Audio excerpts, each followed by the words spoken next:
एक समय की बात है, बुद्ध श्रावस्ती के पास जेतवन नामक विहार में ठहरे हुए थे। एक दिन एक व्यक्ति बड़ी बेचैनी के साथ उनके पास आया।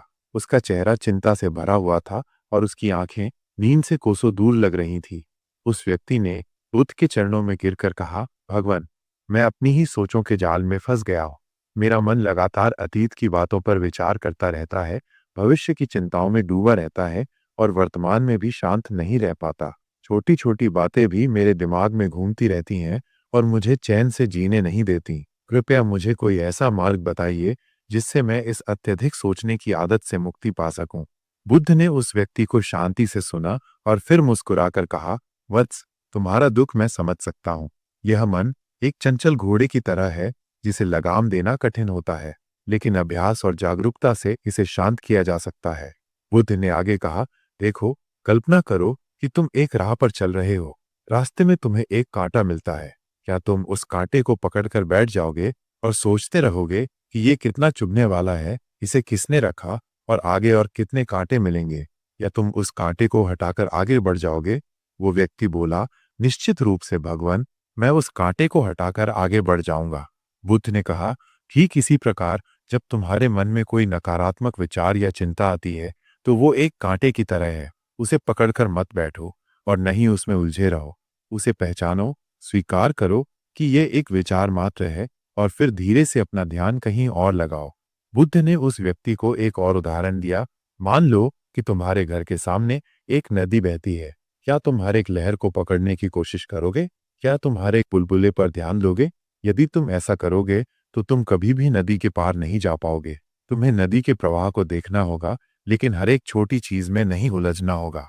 बुद्ध ने उस व्यक्ति को विपश्यना नामक ध्यान विधि के बारे में बताया। उन्होंने कहा कि इस विधि का अभ्यास करने से तुम अपने विचारों और भावनाओं को बिना किसी निर्णय के देखना सीख जाओगे। जब तुम सिर्फ एक दर्शक की तरह अपनी सोचों को देखोगे, तो धीरे धीरे उनका प्रभाव कम होने लगेगा। तुम्हें ये समझ में आएगा कि ये विचार आते हैं और चले जाते हैं और तुम उनसे अलग हो। उन्होंने समझाया कि जब कोई विचार आए तो बस उसे यह एक विचार है के रूप में पहचानो। उस विचार के साथ कोई कहानी मत जोड़ो, उसका विश्लेषण मत करो और नहीं उसमें खो जाओ। बस उसे देखो जैसे तुम आकाश में बादल को देखते हो, आता है, कुछ देर ठहरता है और फिर चला जाता है। बुद्ध ने उस व्यक्ति को वर्तमान क्षण में रहने का महत्व भी बताया। उन्होंने कहा कि ज्यादातर चिंताएं या तो अतीत के पछतावे से आती हैं या भविष्य की आशंकाओं से। वर्तमान क्षण ही वह सत्य है जिसमें तुम जी सकते हो। जब तुम अपनी सांसों पर ध्यान केंद्रित करते हो, अपनी इंद्रियों के अनुभवों पर ध्यान देते हो, तो तुम्हारा मन वर्तमान में स्थिर होता है और अनावश्यक विचारों से मुक्त हो जाता है। उन्होंने ये भी कहा कि हर चीज अनित्य है, यानी परिवर्तनशील है। जो विचार आज तुम्हें परेशान कर रहा है, वो कल नहीं रहेगा। इसलिए किसी भी विचार को बहुत गंभीरता से लेने की आवश्यकता नहीं है। उस व्यक्ति ने बुद्ध की बातों को ध्यान से सुना और उनके वचनों पर मनन किया। उसने विपश्यना का अभ्यास करना शुरू कर दिया। धीरे धीरे उसने महसूस किया कि उसके मन की बेचैनी कम हो रही है। वो अब अपने विचारों को एक दूरी से देख पा रहा था और उनमें उलझना कम हो गया था। कुछ समय बाद वह व्यक्ति फिर से बुद्ध के पास आया, लेकिन इस बार उसके चेहरे पर शांति और संतोष का भाव था। उसने बुद्ध को प्रणाम किया और कहा, भगवान, आपकी कृपा से मैंने अब अपने मन को शांत करना सीख लिया है। मैं अब अतीत और भविष्य की चिंताओं में नहीं खोता, बल्कि वर्तमान क्षण में जीना सीख गया हूं। बुद्ध ने मुस्कुराकर कहा, वत्स, तुमने स्वयं ही ये मार्ग खोजा है। जागरूकता और अभ्यास ही मन को शांत करने का उपाय है।